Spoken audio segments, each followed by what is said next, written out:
அருட்பெருஞ்சோதி அருட்பெருஞ்சோதி தனிப்பெரும் கருணை அருட்பெருஞ்சோதி. எல்லா உயிர்களும் இன்புற்று வாழ்க, வள்ளல் மலரடி வாழ்க வாழ்க, கொல்லா விரதம் குவளை எல்லாம் ஓங்குக, நல்லோர் நினைத்த நலம் பெறுக, நன்றி நினைத்த எல்லோரும் வாழ்க இசைந்து.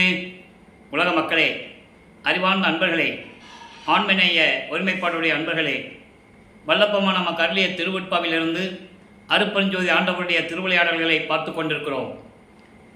ஆதியும் அந்தமில்லா தோன்றிய இறைவன், சுயமாக தோன்றிய இறைவன் அருட்பெருஞ்சோதி ஆண்டவர்.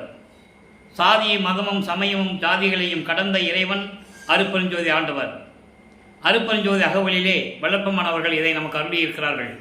சாதியும் மதமும் சமயமும் பொய்யென ஆதியில் உணர்த்திய அருட்பெருஞ்சோதி, சாதியும் மதமும் சமயமும் காணா ஆதியநாதயம் அருட்பெருஞ்சோதி. ஆக அருட்பெருஞ்சோதி ஆண்டவர் சமயங்களையும் மதங்களையும் மார்க்கங்களையும் சாராத இறைவன், சுயமாக தோன்றிய இறைவன். அந்த இறைவனுடைய திருவிளையாடல்களை நாம் பார்த்து கொண்டிருக்கிறோம்.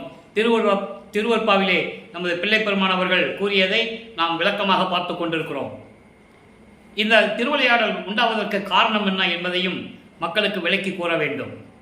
இந்த பிரபஞ்சம் தோன்றிய காலத்தில் 4 யுகங்களிலுமே தோன்றிவிட்டன. கிரேத யுகம், திரேத யுகம், துவார யுகம், கலியுகம். இந்த 4 யுகங்களிலும் தோன்றியவுடன் இந்த 4 யுகங்களிலுமே சமயங்களும் மார்க்கங்களும் மதங்களும் தோன்றிவிட்டன.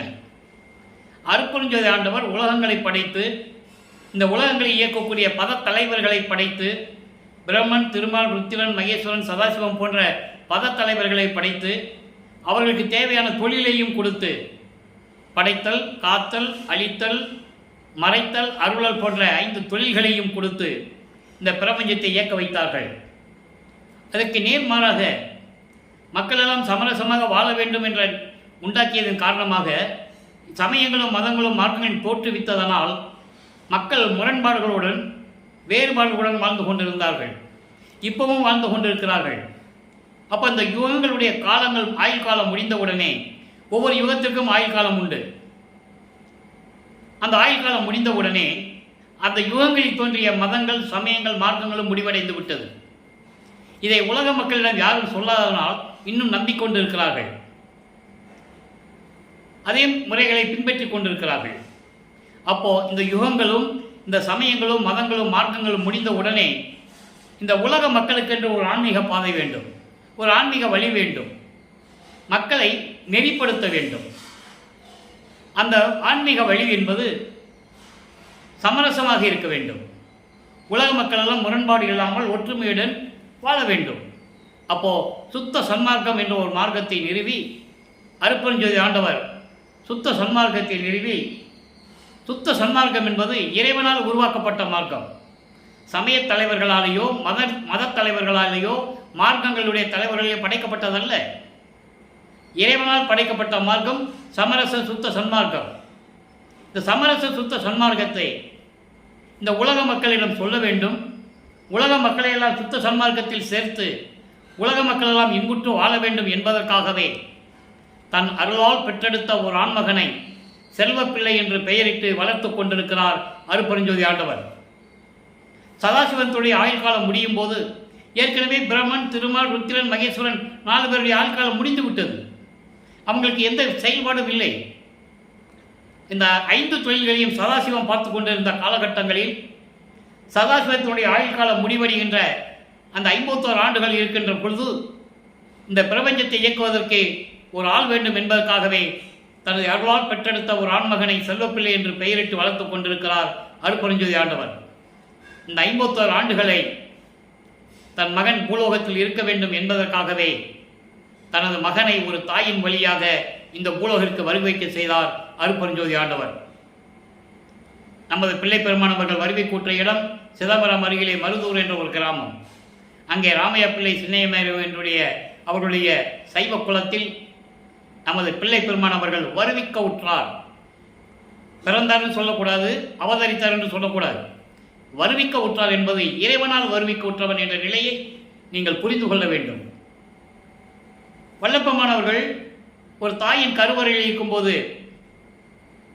எப்படியெல்லாம் திருவிளையாடல் செய்தார் என்பதை பார்த்து விட்டோம்.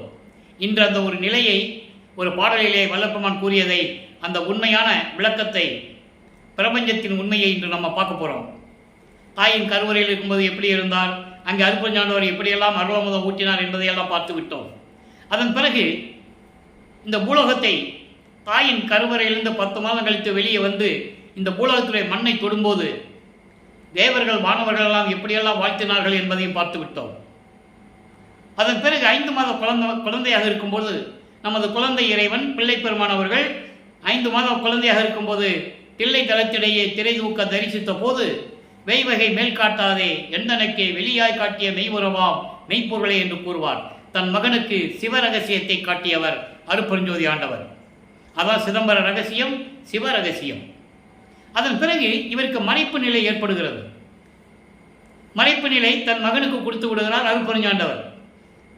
அதன் பிறகு வருவிக்கு உற்ற 1ஆம் ஆண்டிலிருந்து 8 ஆண்டுகள் வரையிலும் தான் யார் என்று தெரியாத நிலையில் நமது குழந்தை இறைவன் பிள்ளை பெருமானவர்கள் எப்படியெல்லாம் இருந்தார் என்பதையும் பார்த்து விட்டோம். இந்த 51 ஆண்டுகளை அருட்பெருஞ்சாண்டவர் 8 ஆண்டுகளாக பிரித்து தன் மகனுக்கு அருளை கொடுத்து கொண்டிருக்கிறார். முதல் 8 ஆண்டுகளில் எந்த விதமான நிலையும் ஏற்படவில்லை. அவர் எங்கேயும் கல்வி கற்க வேண்டும் என்ற மனநிலையிலே அவர் இல்லை. பள்ளியில் சேர்க்கிறார்கள்.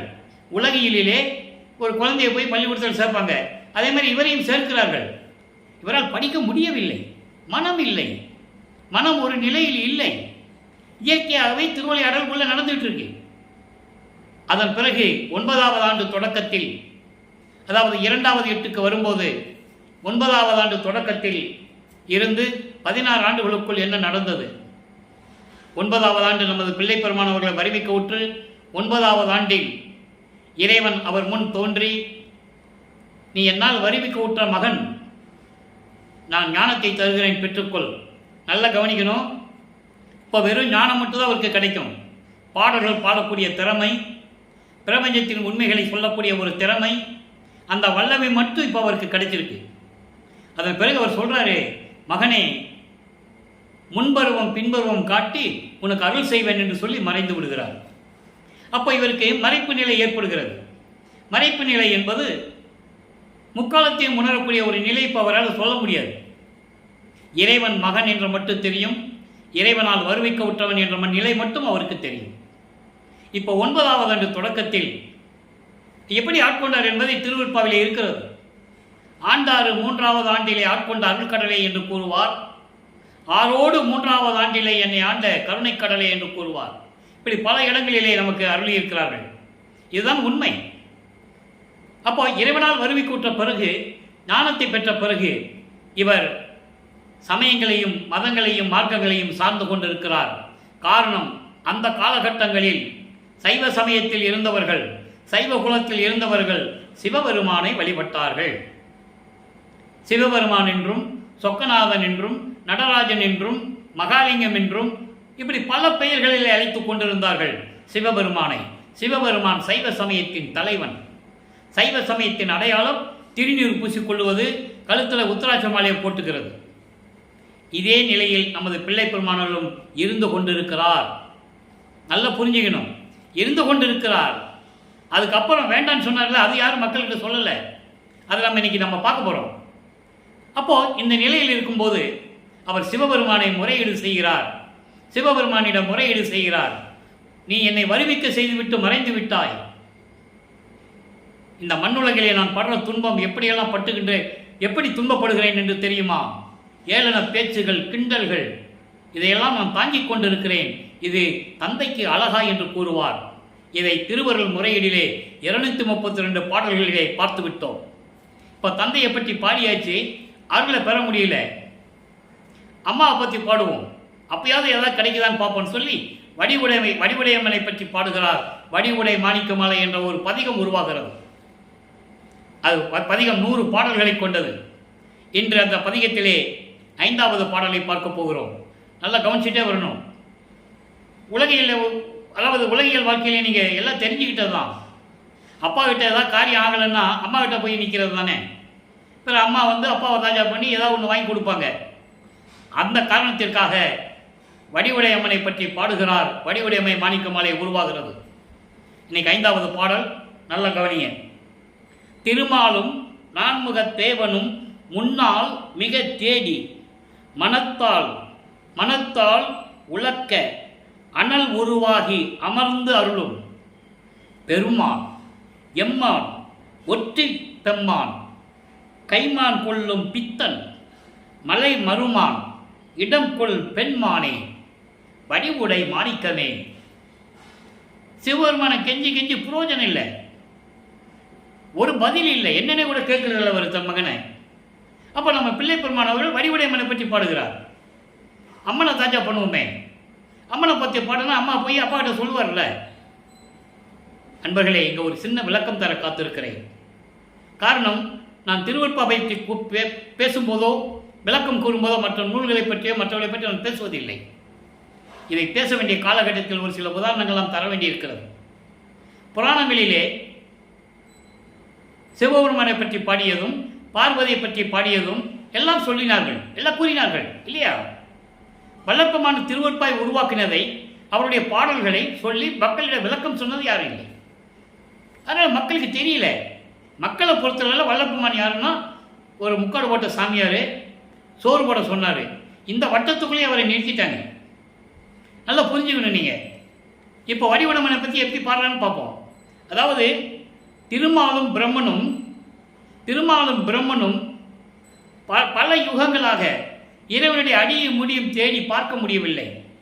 அப்படிப்பட்ட இறைவன் அனல் உருவாகி நெருப்பு போன்று அனல் உருவத்தோடு இருக்கின்ற இறைவனை பக்கத்தில் வைத்துக்கொண்ட வடிவுடையம்மனே, என் அம்மையே, நான் வருவிக்க உற்று இதுவரையிலும் எந்த நாள் எந்த அருளையும் பெற முடியவில்லை.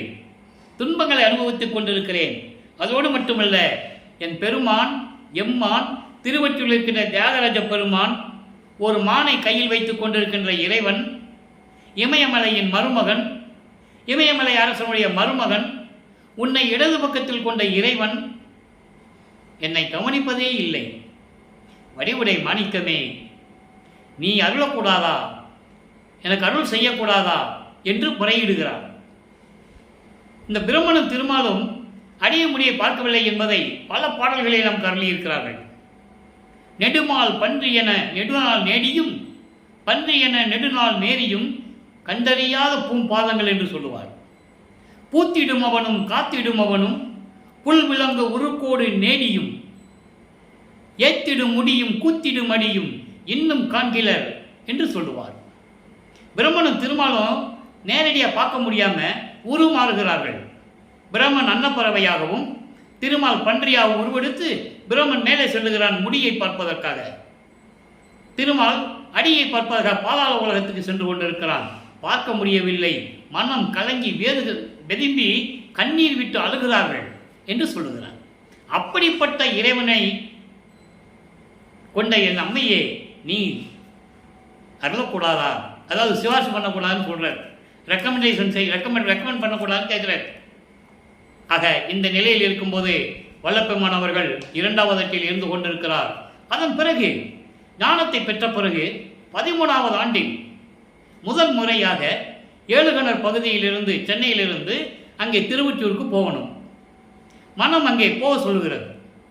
மனம் போக சொல்லுகிறது என்பதை சொல்வதை விட அருட்பெருஞ்சோதி ஆண்டவர் மனதை தூண்டி விடுகிறார். ஏன்னா திருவிளையாடல் நடக்கணும். இவர் அங்கே போறாரு.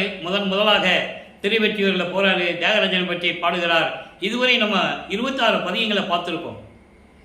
2ஆம் திருமுறை 113 பதியங்கள், 1067 பாடல்கள், 26 பதியங்களை பார்த்துருக்கோம்.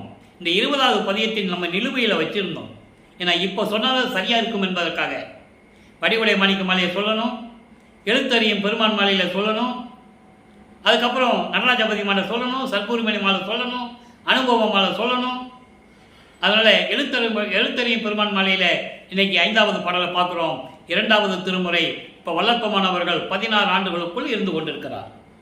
நல்லா புரிஞ்சுக்கணும். இப்போ அவருக்கு தெரிஞ்சதெல்லாம் சிவபெருமான், வடிவுடையம்மன் அவர்கள் பற்றி பாடிக்கொண்டிருக்கிறார்.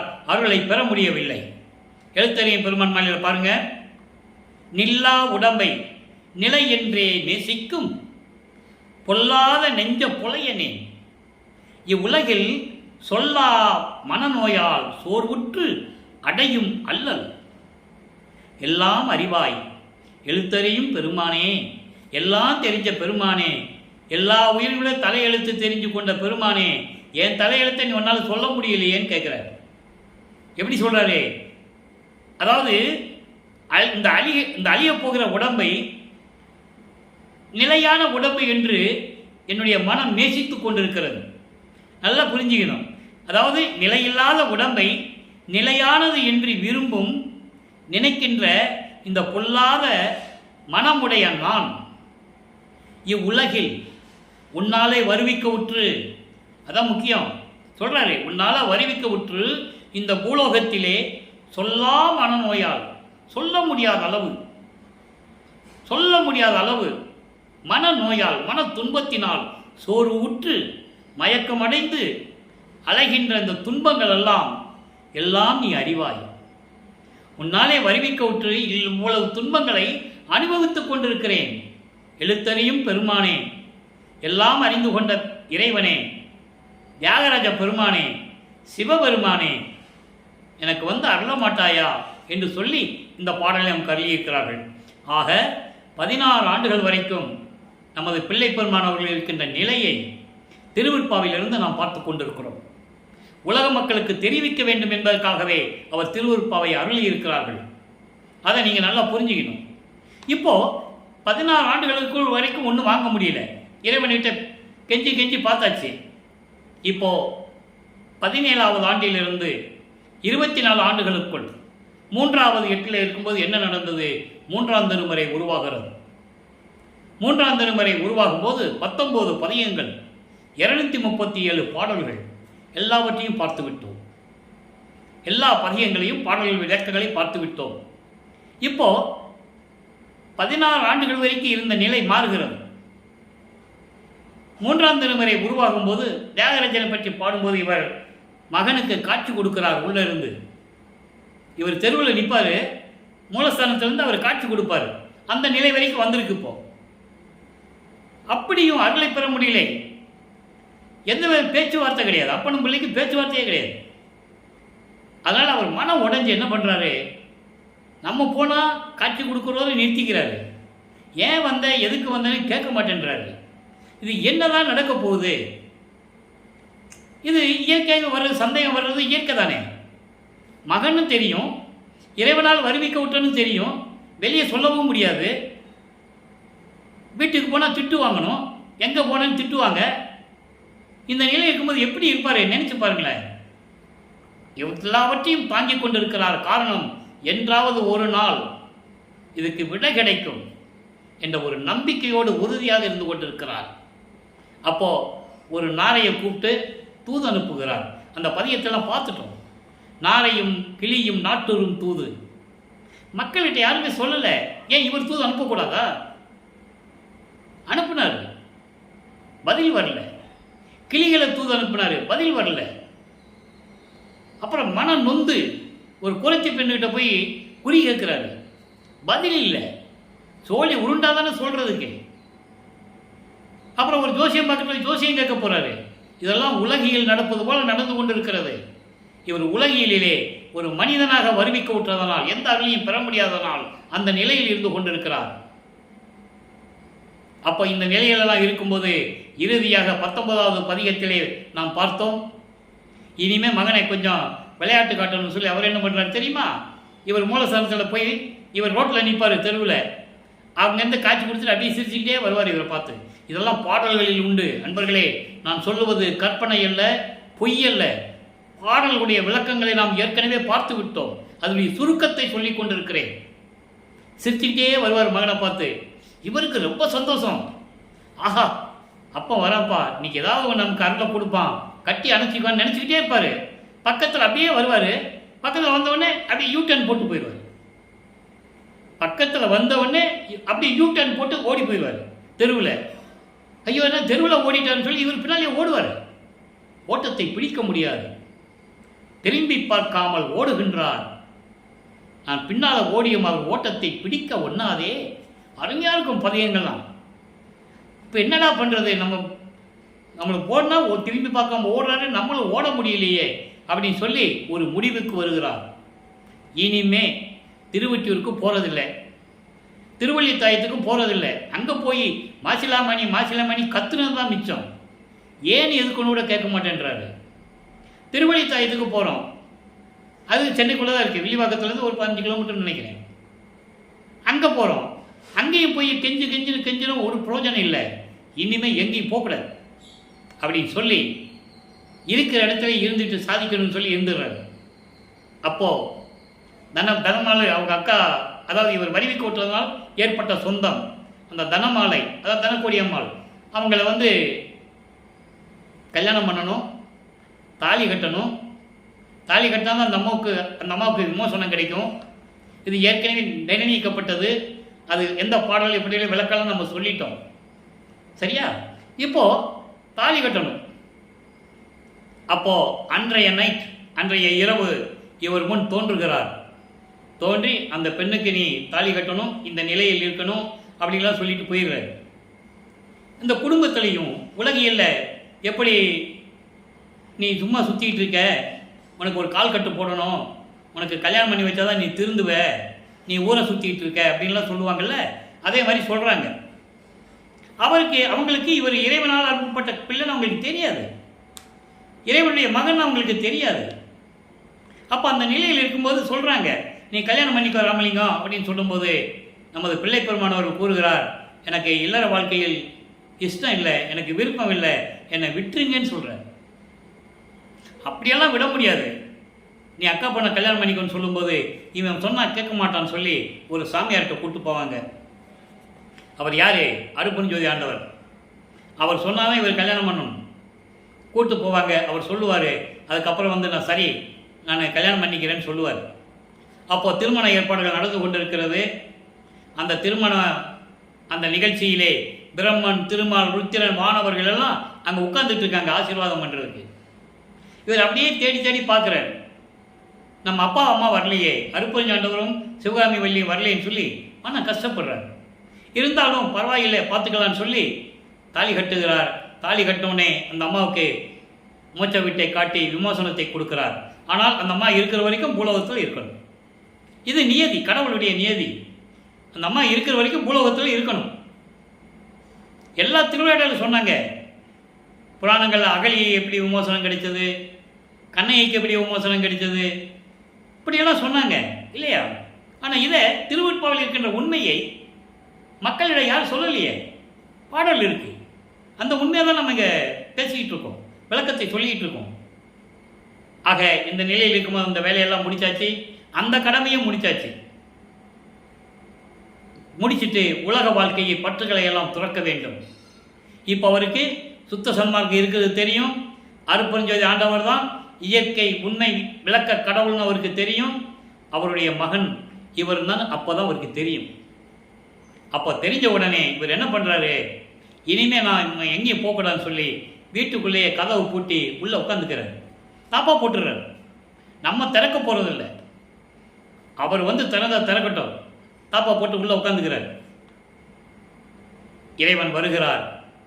அருட்பெருஞ்சோதி ஆண்டவர் திருவழியாக விண்ணுலகத்திலிருந்து பூலோகத்திற்கு வந்து திருவழியாக கால் வலிக்க எப்படியெல்லாம் என் தந்தை நடந்து வந்தார் என்பதை ஒவ்வொரு பாடலிலும் 100 பாடல்களுடைய விளக்கத்தை பார்த்து விட்டோம். வந்து கதவை திறந்து ஒரு காலை உள்ளே வச்சு ஒரு காலை வெளியே வச்சு மகனை கூப்பிடுவார். இவர் உள்ளே வாங்கன்னு கூப்பிடுவார். அவர் வரமாட்டார், அவருக்கு தெரியும் இவர் வந்தானா உள்ளே போனால் வீட்டை பூட்டிக்குவான்னு தெரியும் அவருக்கு. ஏற்கனவே பாடலில் உண்டு, நம்ம சொல்லியிருக்காரு.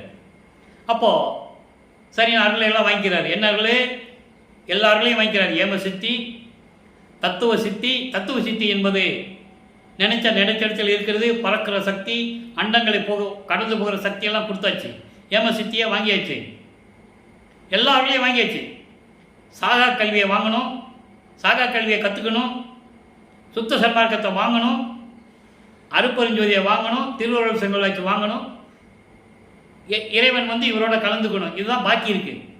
இப்போ வல்லப்பமானவர் 4வது அட்டில் இருந்து கொண்டிருக்கிறார். 4 32 ஆண்டுகளுக்குள் என்ன நடந்தது என்பதை அந்த 8 ஆண்டுகளில் என்ன நடந்ததுன்னு பார்த்துட்டோம். 27வது ஆண்டில் தனமாலை கல்யாணம் பண்ணது. அதன் பிறகு கதவு பூட்டிட்டு இருக்கும்போது இறைவன் எல்லா அருளையும் கொடுத்தார் என்பதையெல்லாம் பார்த்துட்டோம். இப்போ வல்லப்பமானவர்கள் 5வது அட்டில் இருக்கும்போது, அதாவது 33வது ஆண்டிலிருந்து 40 ஆண்டுகளுக்குள் என்ன நடந்தது என்பதையும், அந்த 8 ஆண்டுகளில் என்ன நடந்தது என்பதையும் திருவிருப்பா பாடலின் மூலமாக நாம் பார்த்து விட்டோம்.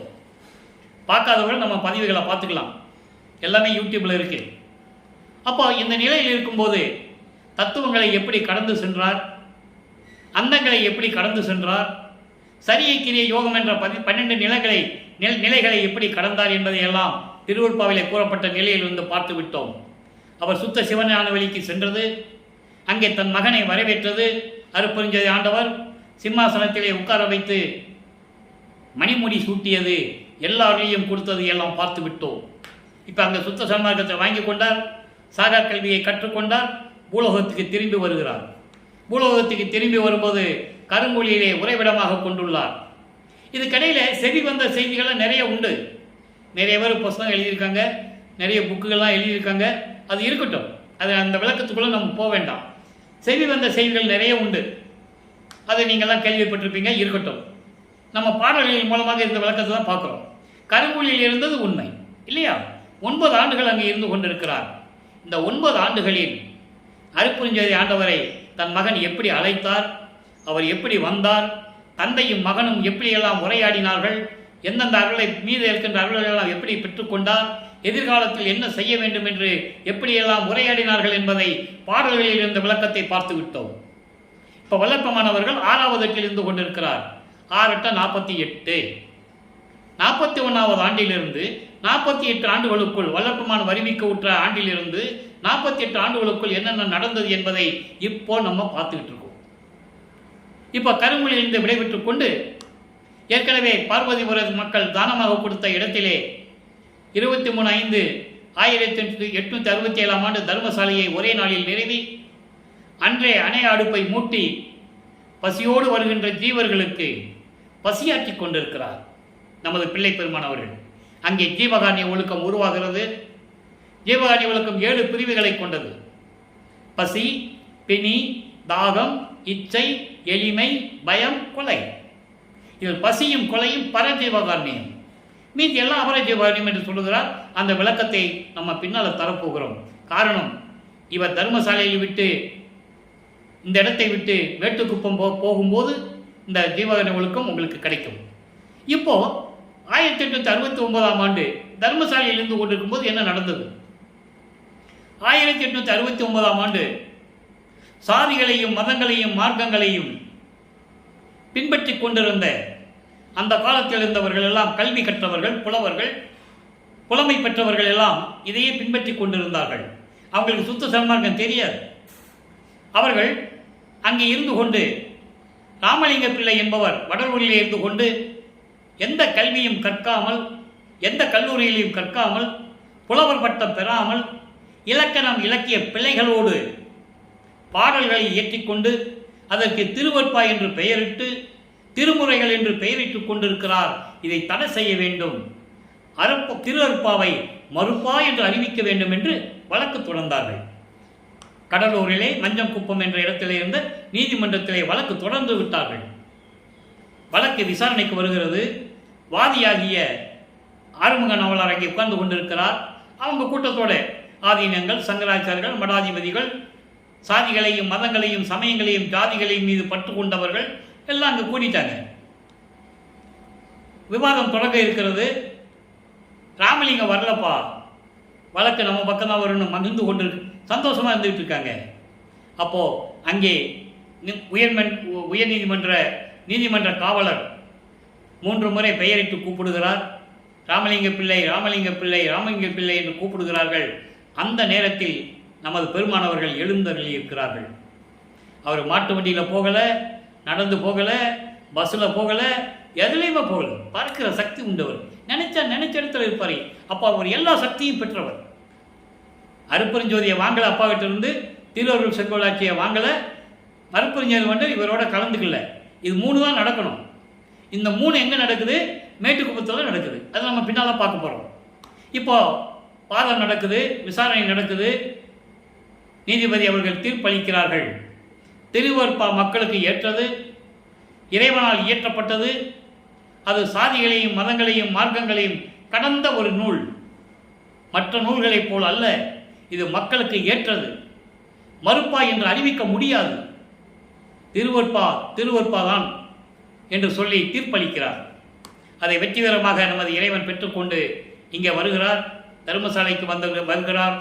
அங்கே உத்தரஞான சிதம்பர மாலை உருவாகிறது. 10 பாடல்கள் இருக்கிறது. அது எல்லாவற்றையும் நாம் பார்த்து விட்டோம். அங்கே சுத்த சன்மார்க்கத்தின் நிலை என்ன? சுத்த சன்மார்க்கத்தில் இருந்தால்தான் இறைவனுடைய அருளை பெற முடியும். கொலையும் கொலையும் விட்டிருந்தால்தான் இறைவன் ஏற்றுக்கொள்ளுவார். மற்றவர்களுக்கெல்லாம் பரிகாரம் தான் உண்டு, இறைவனுடைய அருளை பெற முடியாது என்ற நிலையெல்லாம் உத்தரஞான சிதம்பர மாலையிலே நாம் பார்த்து விட்டோம். இந்த நிலைகளெல்லாம் முடிந்த பிறகு நடராஜபதி மாலை உருவாகிறது. நடராஜபதி மாலை என்பது அருப்பெருஞ்சோதி ஆண்டவர். நடராஜன் பேர் வந்தாலே நீங்கள் சிதம்பரத்துக்கு போயிடக்கூடாது, அது வேறு. சைவ சமயத்தின் தலைவன் நடராஜபதி அருப்பெருஞ்சோதி ஆண்டவர். அதை தான் இங்கே விளக்கமாக கூறியிருப்பார். நம்ம பார்க்க போகிறோம். உங்கள் சந்தேகம்லாம் இதில் தீர்ந்துடும். ஏன்னா இதுவரைக்கும் வல்லப்பமானவர்கள் வருவிக்க விட்டு 202 ஆண்டுகள் ஆகிவிட்டது, முடிய போகுது. அவர் இறைவனாகி கிட்டத்தட்ட 152 ஆண்டுகள் ஆகிவிட்டது இல்லையா? ஆனால் இதுவரைக்கும் வல்லப்பனுடைய அருள் திறமையை, அருள் ஆற்றலை, இப்படியெல்லாம் அருளாற்று பெற்றவர், அவர் இறைவனாகவே வருவிக்க விட்டவர் என்ற நிலையை மக்களிடம் யாரும் சொல்லவில்லை. ஆனால் அவர் சொல்றாரு வல்லப்பமான் பாடல்ல இருக்கிறதுக்கு மக்கள்கிட்ட சொல்ல முடியல. நீங்கள் நல்லா புரிஞ்சுக்கணும். அதனால தான் இது சொல்ல வேண்டி இருக்குது. நடராஜன் வேறு, நடராஜ பதி வேறு. காரணம், நம்ம ஆளுங்களே சொல்லுவாங்க, சன்மார்க்கத்தை சேர்ந்தவங்க அவங்களே சொல்லுவாங்க, நான் பெருமையாக சொல்லுவாங்க, நான் சிதம்பரம் போயிட்டு வந்தேன். அங்கே போய் மகாமந்திரம் சொல்ல முடியுமா? சொல்லி பாருங்களேன். சொல்ல முடியாது. அப்போ எப்படி ஒன்றாகும்? அதை நீங்கள் புரிஞ்சுக்கணும். அதை இங்கே சொல்கிறார் பாடல்ல. பாருங்க, நடராஜபதி மாலை இன்னைக்கு 5வது பாடல். எண்ணிலா அண்ட பகிரண்டத்தின் முதலிலே இடையிலே கடையிலே. அப்படின்னா என்ன அர்த்தம்? எல்லாம் முழுவதும், முதல் கடைசி இடம் இல்லாமல் இல்லை, எல்லாவற்றிலும். அண்ட பகிரண்டத்தின் எவற்றின் அவன் மேல் ஏற்றத்திலே அதனுடைய வளர்ச்சியிலே மேல் ஏற்றத்திலே அவை உள் ஊற்றத்திலே வலிமையிலே, உறுதி கொண்ட வலிமையிலே திரண்டு எய்து வடிவம் தன்னிலே. எப்படி இறைவன் இருக்கிறாராம்? அண்டம் பகிரண்டம் முழுவதுமாக, முதல் இடை கடை மட்டும் இல்லை, அதற்கு மேல், அதன் மேல் வளர்ச்சியிலே அவை உள் ஊற்றத்திலே வலிமையோடு திரண்டு அடையும் வடிவம் தன்னிலே. அடையும் வடிவம் அருப்பெருஞ்சோதி வடிவத்திலே. முதல்ல இறைவனுடைய நிலையை சொல்லுகிறார், இறைவனுடைய திருவிளையாடலை சொல்லுகிறார், அப்புறம் இறைவனை பெற்ற அருளை சொல்லுகிறார். அதான் நம்ம பார்த்துட்டு வரணும். இப்போ அப்படிப்பட்ட வடிவம் தன்னிலே கண்ணூரா அருவிலே, அருவிலே பார்க்க முடியாத அருவிலே உருவமாக இறைவன் இருப்பான். குருவிலே என்பது அருளோடு, அருளிலே கருவிலே தன்மை தன்னிலே கலை ஆதி நிலையிலே வேதங்கள், ஆகமங்கள் மற்றும் புராணங்கள், சாஸ்திரங்கள் எதுவாக இருந்தாலும் சரி, எல்லாவற்றிலும் இறங்கிக் கொண்டிருக்கின்ற சத்தாகி கலந்து ஓங்குகின்ற பொருளே. இந்த 4 வரியும் இறைவனை பற்றி சொல்றதாம். இப்படிப்பட்ட இறைவன் அண்டம் பகிரண்டம் முதல்ல இடையில நடுவுலன் இல்லாம பரிபூரணமாக எல்லாவற்றிலும் நிறைந்து கொண்டிருக்கின்ற இறைவன் வலிமையோடு, அருள் ஆற்றலோடு, உருவாகவும் அருவாகவும் குருவாகவும், குரு என்பது அருளோடு இருப்பது, இப்படி எல்லாவற்றிலும் விளங்கிக் கொண்டிருக்கின்ற இறைவனே கலந்து ஓங்குகின்ற பொருளே. அப்படிப்பட்ட அருப்பெருஞ்சோதியே தென்னிலா காந்தமணி மேடைவாய் கோடைவாய் சேர்ந்து நல்ல கவனிக்கணும், அனுபவித்த சுகமே. அதாவது குளிர்ந்த நிலை என்று சொல்லுகிறார். தென் அப்படி என்பது குளிர்ந்த நிலை. நிலா எப்பவுமே குளிர்ந்ததாக இருக்கும். நிலாவுக்கு உஷ்ணம், நிலா வெளிச்சம் குளுமையாக இருக்கும். அப்படி குளிர்ந்த நிலையில் உள்ளத்திலே மேடைவாய் என்பது உள்ளத்திலேயும் உணர்விலையும் கலந்து கொண்டு அனுபவிக்கின்ற அந்த நிலையிலே சித்தெல்லாம் செய்ய வல்ல தெய்வமே என் மன திருமாளிகை தீபமே. இறைவனை பற்றி சொல்லுகிறார். அந்த இறைவன் தன் உள்ளத்தில் எப்படி இருக்கிறார் என்பதை சொல்லுகிறார். அருப்பெருஞ்சோதியாக இருந்து கொண்டிருக்கின்ற என் உள்ளத்தில் இருந்து கொண்டிருக்கின்ற இறைவனே, துன்னுரா சார்ந்த சிவஞானிகள் உள்ளத்தே சுதந்தரித்து ஒளி செய்யும் ஒளியே. துன்னுராது, அதாவது எதற்கும் அஞ்சாது இருக்கின்ற சிவஞானிகள் இருக்கிறார்கள, சிவஞானிகளின் உள்ளத்திலே ஒளிர்வித்துக் கொண்டிருக்கின்ற இறைவனே, சுத்த சிவ சன்மார்க்க நிதியே, சுத்த சன்மார்க்கத்தை சேர்ந்த அருள் செல்வமே, நிதியே, அருப்பெருஞ்சோதி நடராஜ பதியே. அருப்பெருஞ்சோதி தூக்கி ஏன் முன்னால போட்டாரு? நடராஜ பதின்னு சொல்லிட்டு போயிருக்கலாமே. அருப்பெருஞ்சோதி நடராஜ பதியே. அவருக்கு தெரியும் நம்ம இறைவனான பிறகு நடராஜனும் அருப்பெருஞ்சோதி ஒன்றுன்னு சொல்லிடுவாங்க, சுத்த சன்மார்க்கம் விளங்காமல் போயிடும். சுத்த சன்மார்க்கம் எல்லாருக்கும் தெரியணும்னா இது இப்படி தான் சொல்லி ஆகணும். அதனால தான் அருப்பெருஞ்சோதி நடராஜ பதியே தெளிவாக சொல்லிட்டாரு. இப்போ இறைவனுடைய நிலையும் சொல்லிட்டாரு, இறைவன் தன் உள்ளத்தில் இருக்கின்ற நிலையும் சொல்லிட்டாரு, எப்படிப்பட்ட இறைவனும் சொல்லிட்டாரு. அருப்பெருஞ்சோதி நடராஜ பதின்னு சொல்லிட்டாரா. இப்போ சத்குரு மணி மாலை 98வது பதிகம், அதில் 5வது ஒரு பாடல். நல்லா கவனிக்கணும். இந்த பாடல் நீங்கள் அற்புதமான பாடல் அன்பர்களே. நான் ஏற்கனவே கூறியது போல நேரம் கடத்துவதற்காகவோ வேண்டுமென்று பேசுவதற்காகவோ இந்த பதிவு நாங்கள் செய்வதில்லை. ஒரு வள்ளலார் ஊழியனாக வல்லப்பமானிடம் பெற்ற தயவையும் கருணையோடு அவரிடம் பெற்ற விளக்கங்களோடு தான் நான் பேசிக் கொண்டிருக்கிறேன். எனக்கு தமிழ் இலக்கியம்லாம் தெரியாது, எல்லாம் இறைவன் கொடுத்த விளக்கம்தான். நல்லா கவனிங்க. உருவமும் அருவமும் உபயமும், உருவத்தோடும் அருவத்தோடும் உபயமும்னா ரெண்டுமாக அருவுருவம், உருவம் அருவம் அரு உருவம், உள்ளதாகவும் உலகிலாய். உலகிலாய்னு என்ன அர்த்தம்? வெளியாகவும், வெட்ட வெளியாகவும், இதெல்லாம் இல்லாம வெட்ட வெளியாகவும், உருவமாகவும் அருவமாகவும் அரு உருவமாகவும், அதான் உபயம் என்று சொல்லுகிறார். இப்படி உள்ளதாகவும் உலகிலதாய் வெட்ட வெளியாகவும், வெட்ட வெளியாகவும் ஒளிர்விட்டுக் கொண்ட ஒரு தனி முதலே. அருப்பெருஞ்சோதி தனியா சொல்லுவார், ஒரு தனி முதலே, ஒப்பற்ற அருப்பெருஞ்சோதி ஆண்டவரே. அடுத்த வரி பாருங்க, கருவினில் எனக்கு அருள் கனிந்து அளித்தவனே. இந்த வரி அண்டர்லைன், முக்கியமான வரி. யாரும் மக்கள்கிட்ட சொன்னதே இல்லை. அதை தான் நான் முதலே சொன்னேன். ஒரு தாயின் கருவறையில் இருக்கும்போது எப்படியெல்லாம் திருவிளையாடல் நடந்தது என்பதை முதல்ல சொல்லிட்டேன்.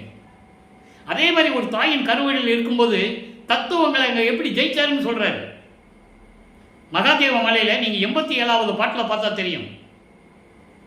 எம்பெருமான் நீ விளையாட்டன்னு சொல்வேன் கேள். இந்த சிறியனை பெருமானை உன் விளையாட்டனை எப்படி சொல்றது? ஒரு தாயின் கருவையில் வச்சுட்டு போயிட்டியே, அது எப்படிப்பட்ட இடம் தெரியுமா? துர்நாற்றம் பிடிச்ச இடம். அங்க தத்துவ சேட்டைகள் எப்படி இருந்தது? காமம் குரோதம் லோபம் மதம் ஆச்சரியம் மோகன்ற இந்த தத்துவ பெண்கள் எல்லாம் என்னை எப்படியெல்லாம் துன்புறுத்தினாங்க. எல்லாவற்றையும் நீ காத்து அருளினாய், அது வேறு. ஏன் என்ன அங்கிருந்து கொண்டு வந்தேன்னு கேட்கிறார். அது கடையாளம் தான் சொல்றாரு, கருவி நிலை எனக்கு அருள் கனிந்து அளித்தவனே. ஒரு தாயின் கருவறையில் இருக்கும்போது, உபசாரத்தால் பெற்ற தாய் என்பால் ஒருத்தியின் கருவறையில் இருக்கும்போது என்று சொல்லுவார். அப்படி அந்த கருவறையில் இருக்கும்போது எனக்கு கருள் அணிந்து அளித்தவனே, மகிழ்ந்து தயவுடன் எனக்கு அளித்தவனே. அப்படி என்ன அர்த்தம்? சின்னம்மையார் கருவறையில், அந்த தாயின் கருவறையில் இருக்கும்போது எல்லாவற்றையும் பெற்றுக்கொண்டார் என்பதை இங்கே நான் பதிவு செய்ய கடமைப்பட்டிருக்கிறேன். மக்கள்கிட்ட யாரும் சொன்னதில்லை, அதான் பிரச்சனையே. எல்லாத்தையும் சொன்னாங்க, வல்லப்பமான சொல்லாமல் விட்டாங்களே. சொல்லி இந்த மக்களுக்கு தெரிஞ்சிருக்கும், ஆஹா இவர் ஏற்கனவே இறைவனாகவே வந்தவரும் தெரிஞ்சிருக்கும் இல்லையா? அந்த ஆதங்கம் இந்த வள்ளலார் ஊழியருக்கு எப்போதுமே உண்டு. விளக்கம் தெரியாதவளுக்கு வள்ளலாரை பற்றி தெரியாத அளவில் எனக்கு ஒன்றும் இல்லை. அவர் விளக்கம் கொடுத்த பிறகு, அவர் யார் என்று தெரிந்த பிறகு எப்படி சொல்லாமல் இருக்க முடியும்? கருவினில் இருக்கும்போது எல்லாரையும் பெற்றவர். கருவில் இருக்கும்போது அப்பா எனக்கு பசிக்குதேன்னு சொல்லும்போது அருளமுதம் ஊட்டியவர் கருவில். ஒரு தாய், ஒரு குழந்தை ஒரு தாயின் கருவறையில் இருக்கும்போது தாயினுடைய உணவு தான் குழந்தைக்கு உணவாக போகும். இவருக்கு போகாது. இறைவனுடைய அருளமுதம் உண்டவர் கருவில் இருந்த என்பதை நான் பதிவு செய்ய கடமைப்பட்டிருக்கிறேன். அதுக்கப்புறம் இறைவன் ஆட்கொண்ட பிறகு சமயங்களிலும் மதங்களில் இருக்கின்ற காலகட்டங்களில் அவர் உண்ட உணவெல்லாம் அமுதமாயிற்று. அவரே சொல்றாரு, நான் உண்ட உணவெல்லாம் அமுதமாயிற்று என்று சொல்லுகிறார். அப்ப அந்த நிலையில் இருக்கும்போது கருவிலே வந்து எனக்கு அருளை கனிந்தளித்த இறைவனே, கண்ணுடையாய் பெரும் கடவுள்பதியே, அருப்பெருஞ்சோதியே. அடுத்து சொல்றார் பாருங்க, திருநிலை பெற என்னை வளர்க்கின்ற பரமே. திருநிலை, கடவுள் நிலை, முத்தேகம் பெற வேண்டுவதற்காக, எனக்கு முத்தேகம் பெற வேண்டும், எனக்கு முத்தேகம் கொடுக்க வேண்டும் என்பதற்காக என்னை பிள்ளையாக வளர்த்து கொண்டிருக்கிறாய் என்று கூறுவார். இதை ஒரு பாடலிலே கூறுவார், கொல்லை என இன்பம் கொடுத்தாய், எனது பிள்ளை என எனக்கு செல்வப்பியல் என்று பெயரிட்டாய், தெல்லமதும் அளித்தாய். தெளிவா சொல்லுவார். ஆக திருநிலை என்பது கடவுள் நிலை பெறுவதற்காக எனக்கு முத்தேகத்தையும் கொடுத்து என்னை வளர்க்கின்ற பரமே, அருப்பெருஞ்சோதியே. சிவகுரு துரியத்தில், சிவகுரு துரியம் அறிதுயில், அது எல்லாருக்கும் தெரியும். தெளி அனுபவமே, தெளி என்பது சிவானந்த அனுபவமே, அதான் சச்சிதானந்தம் என்று சொல்லுவார். அதுதான் சச்சிதானந்தமே என்று சொல்லுவார், சிவானந்த அனுபவமே. அடுத்து சொல்றார் பாருங்க, தருவளர் பொழில் வடல் சபை நின்ற ஒளியே. தருவளர், இங்கே தரு என்பது கற்பக மரம், கற்ப மரம். இது இங்கெல்லாம் இருக்காது. அந்த கற்ப மலர் என்பது ஒரு தெய்வ மரம். அப்படி மலர், அந்த கற்ப மலர் போன்று அந்த மரத்தின் கீழ் அமர்ந்து கொண்டால் எப்படி சுகமாக இருக்குமோ அதுபோல அருளோடு விளங்கக்கூடிய அழகான சத்தியஞான சபைகளை விளங்கி கொண்டிருக்கின்ற இறைவனே. இப்போ இந்த பாடல் எழுதும்போது இங்க சத்தியஞான சபை இல்லை. எந்த சத்தியஞான கூட சுத்த சிவஞான வெளியில் இருக்கின்ற சத்தியஞான சபையை குறிப்பிடுகிறார். அதனால்தான் அந்த சபை மாதிரி இங்க சபையை கட்டினது. ஏன்னா மக்கள் அங்க போக முடியாது. உலக மக்களுக்காக இறைவனால் உருவாக்கப்பட்ட ஒரே சத்தியஞான சபை இந்த பிரபஞ்சத்திலேயே வடலூரில் தான் உண்டு. சமய தலைவர்கள், மத தலைவர்கள், மார்க்கங்களின் தலைவர்கள் எல்லாம் அவர்கள் ஒரு கருத்துக்கேற்றபடி, சைவ சமயத்தை சேர்ந்தவர்கள் சிவபெருமான கோயிலை கட்டியிருப்பாங்க, வைஷ்ணவ சமயத்தை சேர்ந்தவர்கள் திருமால் கோயிலை கட்டியிருப்பாங்க, மார்க்கங்களுடைய தலைவர்களை சேர்ந்தவர்கள் எல்லாம் முருகன் கோயில், பிள்ளையார் கோயில் இப்படியெல்லாம் கட்டியிருப்பாங்க இல்லையா. மதங்களை சேர்ந்தவர்கள் கிறிஸ்தவ பெருமக்கள் சர்ச்சை கட்டியிருப்பாங்க, இஸ்லாமிய பெருமக்கள் மசூதியை கட்டியிருப்பாங்க, எல்லாம் கட்டியிருக்காங்க. ஆனால் இறைவனால் கட்டப்பட்ட மக்களுக்காக வடலூரிலே இருக்கின்ற சத்தியஞான சபை ஒன்றுதான் என்பதை நான் பதிவு செய்ய கடமைப்பட்டிருக்கிறேன். சொல்லிட்டு சொல்றார் பாருங்க கீழே, அப்பவும் சொல்றார் பாருங்க, தனி நடராஜ. நடராஜன் சொன்னாரா? தனி நடராஜன். தனி நடராஜன் யாரு? அருப்பெருஞ்சோதி ஆண்டவர். தனி நடராஜன் என் சர்க்குரு மணியே. ஆக தான் கருவிலே இருக்கும்போது இறைவன் எப்படி அருளினார், இறைவனுடைய நிலைகளெல்லாம் எப்படி இருக்கிறது, இவர் பெற்ற அனுபவத்தையும் இங்கே கூறுகிறார். அடுத்து பாருங்க தனித்திரளங்கள். இங்க பாருங்க எப்படி திருவிளையாடல் நடக்குதுன்னு. 110 தனித்திரளங்கள் 5வது பாடல். இந்த 5 பாடல்கள் 5 சொல்றேன்ல, ஒவ்வொன்றுக்கும் ஒரு தொடர்பு உண்டு, கனெக்டிவிட்டி. இது இறைவனுடைய தயவும் கருணை இருந்தால் தான் இப்படி எல்லாம் சொல்ல முடியும். இல்லைன்னா அந்த பாடலுக்கு இந்த பாடல் ஒத்து வரணுமே. இப்ப பாருங்க தனித்திரளங்கள் என்ன சொல்றாரு பாருங்க. இயம் காளி புலி கரடி என பெயர் கேட்டு உள்ளம் நடுங்கி இருந்தேன் ஊரி. எந்த ஊரு? இந்த பூலோகத்தில். முன்னாலே வரிவிக்க விட்டு இந்த பூலோகத்தில் இருக்கும்போது இயம் காளி, இயம் கல்ல சிங்கம், சிங்கம் புலி கரடி என இந்த பெயரை கேட்கும் போதே உள்ளம் நடுங்கிக்கிட்டு இருந்தேன் இந்த பூலோகத்தில். சயம்காளி கோயிலை கண்டு அஞ்சி மனம் தழுதழுத்து தளர்ந்தேன். சயம்காளி என்ன? பத்திரகாளி. பத்திரகாளி இந்த அந்தந்த காளி அம்மன்லாம் சொல்லுவாங்கல்ல, சிறு தெய்வ கோயில்களெல்லாம் பார்த்து கண்டு மனம் தழுதழுத்து அயர்ந்து போனேன், சலிச்சு போனேன். அப்படி இருக்க இந்த பயம்காளி பயல் போல் பயந்தவர்கள் எங்கு உலர்? என்ன மாதிரி பயந்தவங்க இந்த உலகத்தில் யார் இருக்காங்க சொல்லுன்னு கேட்குறேன் அவங்க அப்பா கிட்ட. நான் இப்படியெல்லாம் பயந்துக்கிட்டு இருந்தேன்ல, இந்த மாதிரி பயங்காளிகள், பயந்தா கொல்லின்னு சொல்லுவாங்கல்ல, இந்த பயந்தா கொல்லி பிள்ளைகள் பயல் போல என்ன போல யார் இருப்பாங்க? நான் அந்த மாதிரி பயந்துக்கிட்டு இருந்தேன்னு சொல்கிறேன். என்னை வயம்காலில் ஒருவன் என நினையேல் கைப்பிள்ளை என மதித்திடவே.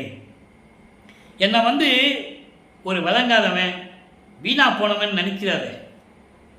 என்ன ஒரு விளங்காதவன் வீணா போனவன் அப்படின்னு நினைச்சிடாத. நான் எடுப்பார் கைப்பிள்ளை இல்லை, கைப்பிள்ளைன்னு கூட நினைச்சிடாத. ஒரு அநாதன் நினைச்சிடாத. நான் உன்னுடைய மகன், உன்னால் வருவிக்க உற்றவன், அதை மட்டும் நீ மறந்துடாத என்று சொல்றார். இதை ஒரு பாடலில் சொல்லுவார். பூவை விட்டு புல்லெடுப்பார் போல் உனது திருப்பாதை தேவை விட்டு வெம்பிரவி தேவர்களை கோவையிட்டு கூடுவார் மற்றவரை கூடியிடே.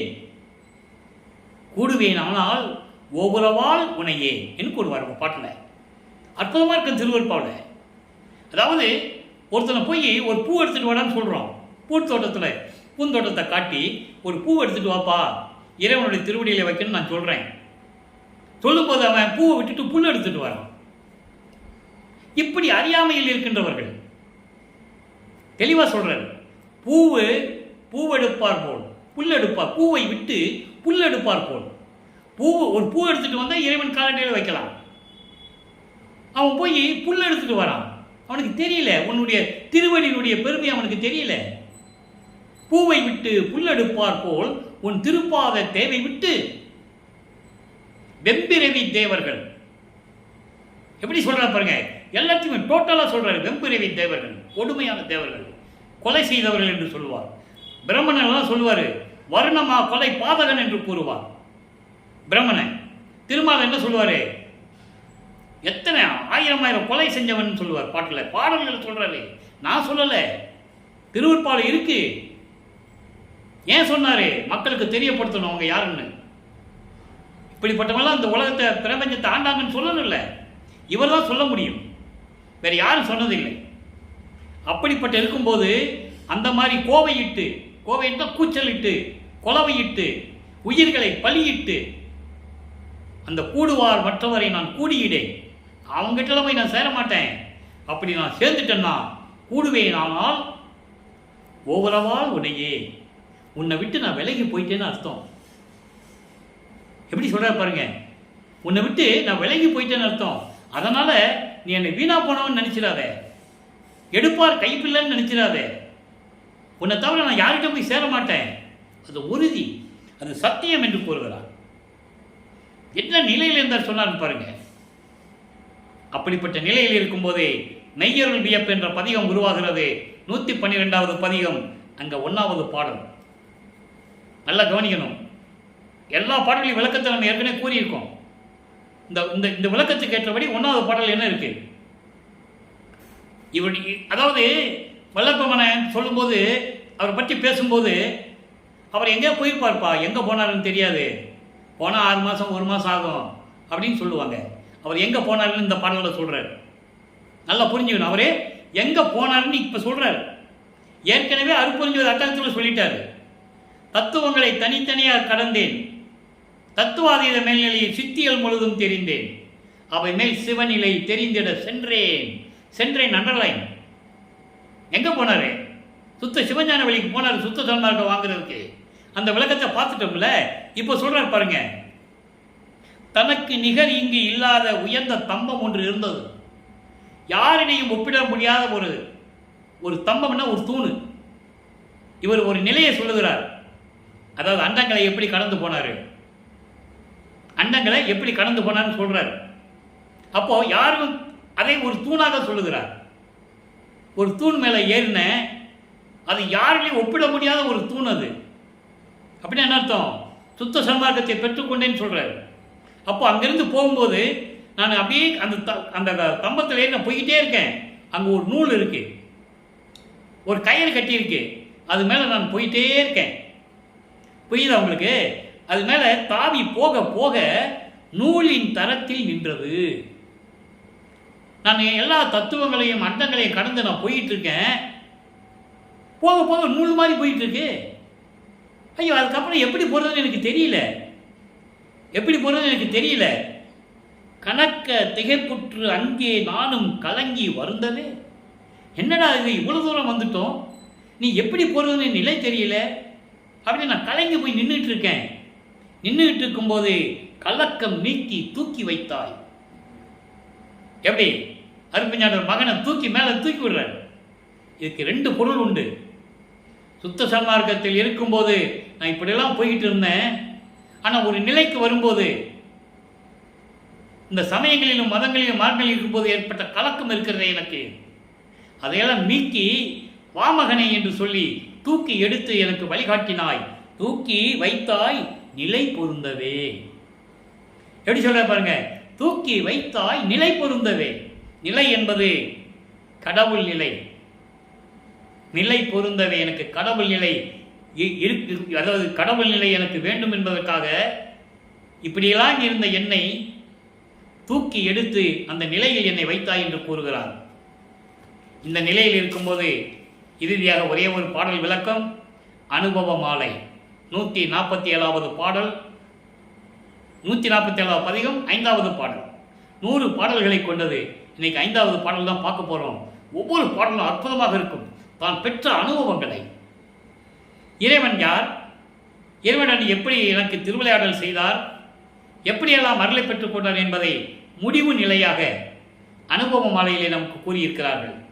ஒரு தாயின் கருவறையில் இருக்கும்போது என்ன நடந்தது, அந்த தாயின் கருவறையிலே வெளியே வரும்போது பூலோகத்திலே இந்த மண்ணை தொட்டும் போது என்ன நிலை இருந்தது, 5 மாத குழந்தையிலே சிதம்பரத்திலே சிதம்பர ரகசியத்தை காட்டியது எப்படி, அதன் பிறகு சென்னைக்கு சென்ற பிறகு 9வது ஆண்டிலே ஆட்கொண்டு என்னை சமயங்களிலும் மதங்களிலும் மார்பில் ஈடுபட செய்தது, அதன் பிறகு தனமாலை, அதாவது தனக்கூடிய மலை தனமாலை, அந்த அம்மாளை திருமணம் செய்த அந்த அம்மாவுக்கு விமோசனத்தை கொடுத்தது, அதன் பிறகு எல்லாரையும் பெற்றுக்கொண்டது, சுத்த சன்மார்க்கத்தை அங்கே போய் வாங்கினது, தர்மசாலையை அமைச்சது, எல்லாம் சொல்லிட்டு இருக்கும்போது அனுபவ மாலையை இறுதியாக நமக்கு அருளி இருக்கிறார்கள். அந்த அனுபவங்களை எல்லாம் எப்படி கூறுகிறார், இதை ஏன் போடுறாரு, உலக மக்களுக்கு தெரியணும். தான் ஏன் வருவிக்க விட்டேன், எதற்காக வருவிக்க விட்டேன், சுத்த சன்மார்க்கத்தின் நிலை என்ன, அதனுடைய நெறிகள் என்ன, எல்லாவற்றையும் விளக்க வேண்டும் மக்களுக்கு. அந்த நிலையிலிருந்து கொண்டு இந்த பாடலை நாம் அருளி இருக்கிறார்கள். நல்லா கவனிங்க. வஞ்சமில்லா தலைவருக்கே மாலை மகிழ்ந்து அணிந்தேன். அனுபவ மாலை என்பது இறைவனை கணவனாகவும் தன்னை மனைவியாகவும், இறைவனை தலைவனாகவும் தன்னை தலைவியாகவும், உள்ளத்தை தோழியாகவும் வர்ணனை செய்து உலக மக்களுக்கு சொல்லிக் கொண்டிருக்கிறார். நல்லா புரிஞ்சுக்கணும். நீங்க உலக மக்களுக்கு சொல்லுவது போல தோழியிடம் சொல்லிக் கொண்டிருக்கிறார். வஞ்சமில்லா தலைவருக்கே மாலை மகிழ்ந்து அணிந்தேன். வஞ்சமில்லாத இறைவன், சுத்த சன்மார்க்கத்தின் தலைவன், அவரிடம் நான் சரணடைந்தேன், அவர் எனக்கு மாலையிட்டார், என்னை ஆட்கொண்டார் என்று கூறுகிறார். அதாவது மறைகளுடன் ஆகமங்கள் வகுத்து வகுத்து உரைக்கும் எஞ்சல் உரா வாழ்வு அனைத்தையும் என்னுடைய வாழ்வே.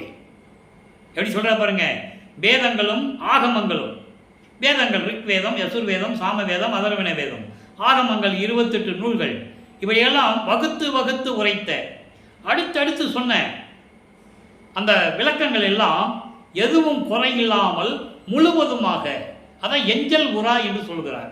எஞ்சல் உரான்னா எதுவும் மிச்சம் இல்லாம முழுவதுமா அதனுடைய விளக்கங்கள் அனைத்தையும் எனக்கு கொடுத்த வாழ்வே, அருப்பெருஞ்சோதியே.